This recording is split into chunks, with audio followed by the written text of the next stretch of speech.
Miq Prizmus, në historinë e saj, Shkodra gjithmonë ka qenë e madhe atëherë kur ka qenë kozmopolite. Kur në territorin e saj, kur në administratën e saj, kur në zhvillimin e saj, nuk ka qenë vetëm Shkodër, por ka qenë edhe për të tjerët, ka dhënë dhe ka marrë me të tjerët, ka pranuar edhe të tjerët dhe njëkohësisht ka shpërndar edhe për të tjerët. Një Shkodër kozmopolite ishte bie fjala në vite 30, kur me të vërtet kishte një kryetar bashkie të emëruar nga monarku, i cili nuk ishte shkodran, por që kishte zhvillim të jashtëzakonshëm për sa i përket edhe nomenklaturës të lëvizjes saj, edhe zhandarmarisë, edhe zhvillimit ekonomik, edhe taksave, dhe sigurisht një bashkie e cila ishte jashtëzakonisht e fuqishme, që mblidhte më tepër se të gjithë, që investonte më tepër se të gjithë dhe që në të vërtet kishte rregulla më të mira se sa të gjithë të tjerë. Kishte një prefekt i cili sigurisht qëllonte që nuk ishte shkodran, ndoshta edhe i kryetar bashkie që nuk ishte shkodran, por që të gjitha punët bëheshin më mirë se në gjithë Shqipërinë, duke pasur kozmopolitizmin e dur, duke pasur një mrekulli të jashtëzakonshme që quhet për shembull pazari i madh i Shkodrës, i cili ishte i gjithë i kozmopolit. Punonin shkodran, po punonin dhe jo shkodran. Vinin nga gjithë bota, ishin gjithë bankat e botës, ishin sigurisht nga gjithë krajinat, që sigurisht pastaj, jo vetëm që prodhonin, ndërtonin, por i jepnin në Shkodrës atë pamje të jashtëzakonshëm kozmopolitane. Çfarë duhet të them me këtë? Shkodra është e vogël, gjithmonë kur kthehet në provincë, atëherë kur është gjithçka shkodrane, refraktare ndaj jo të gjithave, ose pothuaj të gjithave, ose edhe të gjithave, që me të vërtet nuk janë thjesht shkodrane. Shkodra ka pas zakon që t'i absorbonte, ishte kozmopolite dhe sigurisht duke rrezatuar mbi të gjitha bësh akoma më e madhe. Shpërndahesh akoma më e madhe në territor dhe sigurisht bëhesh akoma më e madhe për sa i përket financave, drejtimit, administrimit etj. Nuk kishte vetëm milionerët e saj, të asaj kohë, të pasurit e saj, thjesht shkodran, po kishte edhe shumë detyre tjera në marrëdhëniet rajonale, ndërkombëtare, të cilat pastaj e bën që të ishte peshë e jashtëzakonshme ekonomike. Po ashtu dhe kulturalisht. Një nga gazetarët e mëdhenj të dhënë jetën në Shkodër, që është Mustafa Qulli, botonte popullin. E botonte Shkodrën se kishte kushte Shkodra. Ju kujtohen artistët e mëdhaja që vinin e jepnin koncerte në Shkodër dhe që jetonin në Shkodër, që mësonin sa kuadro të mëdhenj kanë dalë nga Shkodra dhe kanë ardhur në Shkodër për të bërë atë Shkodër kozmopolite. Si mund të rrezatosh nëse ti nuk je e gjan, nuk pranon.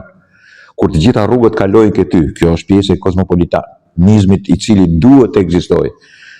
Në momentin që shkon në mënyrë refraktare e thua kjo duhet të jetë patjetër, nuk e pranohet, duhet të jetë kështu. Nuk pranohet edhe kjo tjetra se duhet kështu, nuk pranohet edhe kjo tjetra që duhet shuan edhe të tuaja. Sepse sigurisht duke u vënë në garë me të tjerët, duke qenë refraktar, arrin të mbysësh, të mos zhvillosh dhe të mbetesh i vogël. Mbajini mend këtë, Shkodra ka qenë gjithmonë e madhe kur ka qenë kozmopolitane. Me karakteristikat e saj kulturore, të cilat kanë bizotruar, por nuk kanë refuzuar të tjerët. Në Shkodër është dëgjuar edhe muzika e tjetrit. Edhe muzika e krajinave ka superuar dhe ka dalë mbi të gjitha muzika e Shkodrës. Pikërisht në këtë moment kur është ballafaquar me të tjerët.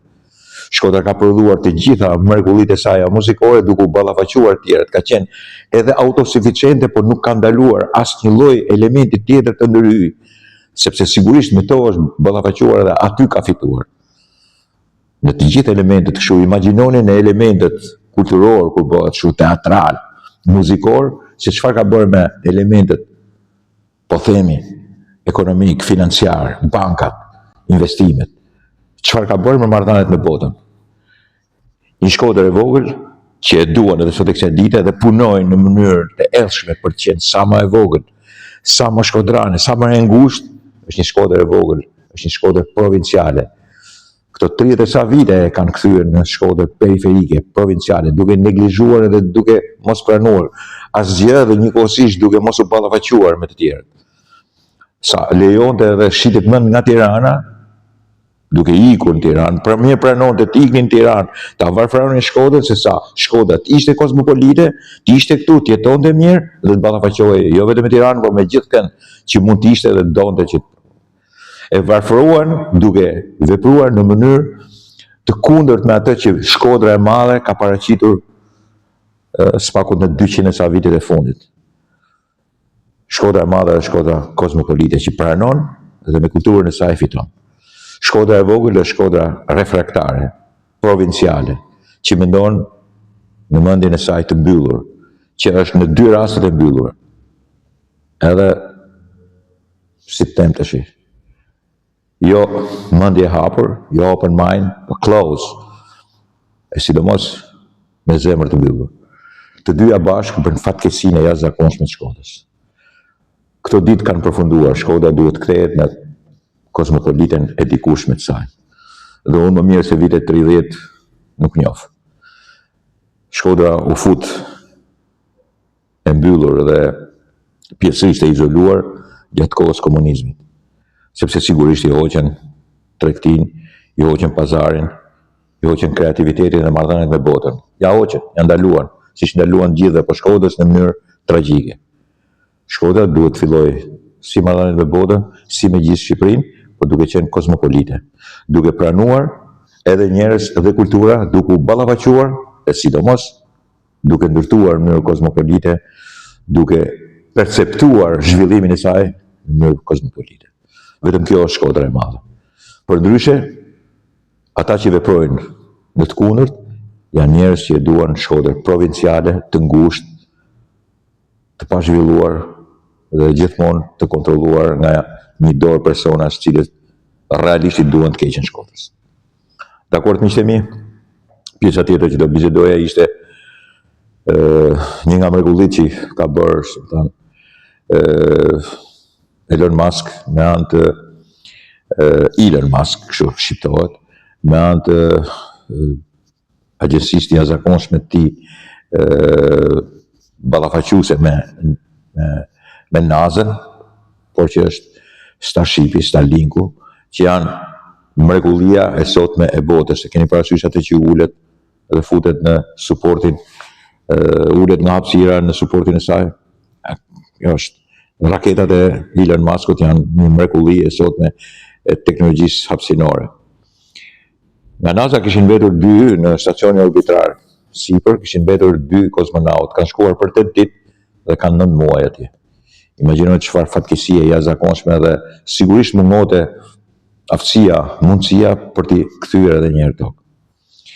Gjatë kohës administratës Biden nuk u lejua që Elon Musk t'i ndihmonte. Me ndrimin e administratës u bë gati kjo punë, u kryen edhe provat teknike, u bën kompatibël sigurisht raketat ose Starlinku, Starshipi i kabinat e tyre, edhe tash nuk i maj mend gjitha emret, po raketa, bazamenti i raketës dhe raketa vetë Elon Musk, për t'u akopjuar, për t'u bërë gati edhe për sigurisht stacionin orbitar, edhe u quan 4 astronaut 3 dhe sjellin ata të 2 të shkretët që kanë 9 muaj atje, që duan një periudhë gjatë kohë që të vinë vete, sepse sigurisht mungesë të gravitetit ata janë dobësuar muskujsh edhe kanë mësuar ndryshim të jashtëzakonshëm që do problem. Është problem i madh të ambientimit në kushtet e gravitetit në tokë.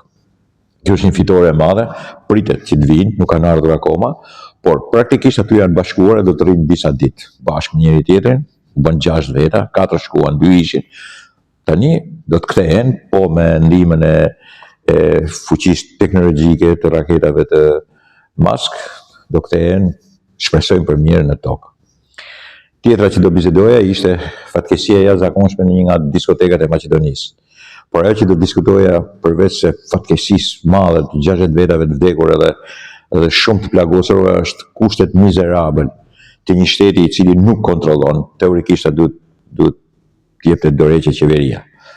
Nuk kontrollon dot vendet e grumbullimit njerëzve. Në një vend të shëmtuar, i një magazinë e kthyer në diskotekë pa asnjë kusht, të 1200 vetave brenda, pas një kusht mbrojtje, pa dyer që dalin exit që duhet i përdoren, pa mjete fikse, sipër me mjete që digjen, me njëherë, marrin flak me njëherë, pa kushte të ruajtjes së të kontrollit, me të vërtetë që ndodh një fatkeqësi e tillë.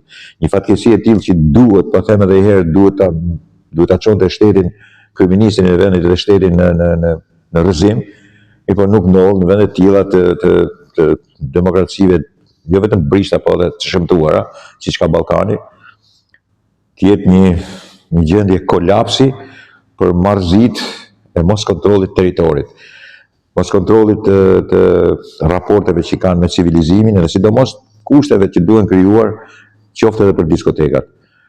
Nganjëherë them, është bërë një kontroll i madh edhe në Shqipëri, me thënë drejtë, nuk janë kushtet e diskotekat e mëdha në Shqipëri, kanë kushte shumë herë më të mira se spakut ajo që pam në Maqedoni, por duhet thënë që me këtë ngjarje duhet i kontrollojnë gjitha, rikontrollojnë dhe herë të krijojnë kushte.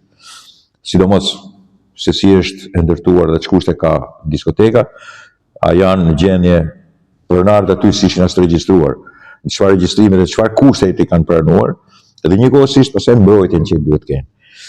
Ishte një kasapan, një djegje masive e njerëzve, kanë mbytur njëri tjetrin, kanë mbytur tymi dhe duken dhe pamjet. Imagjino të digjet diskotekat vazhdosh të nosh, e të mërshme. Kjo duhet sjellje dhe atë që çfarë kontrolli duhet, detyrohet, çfarë kushte duhet të detyrohesh ti plotësosh për të qenë normal. Përndryshe nëpër periferinë të tilla, nëpër vrimë të tilla, aty do të ketë gjithmonë stragje, do të ketë gjithmonë vdekje të panumërta, jetë të humbura njerëzish pa kuptim. Vetëm sa një administrimi të shëmtuar, të një shteti i cili sigurisht nuk mban dot me nejush brekte veta veshur edhe shetmen edhe për nacionalizmin e tij për idioti. Dakord, miqtë e mi?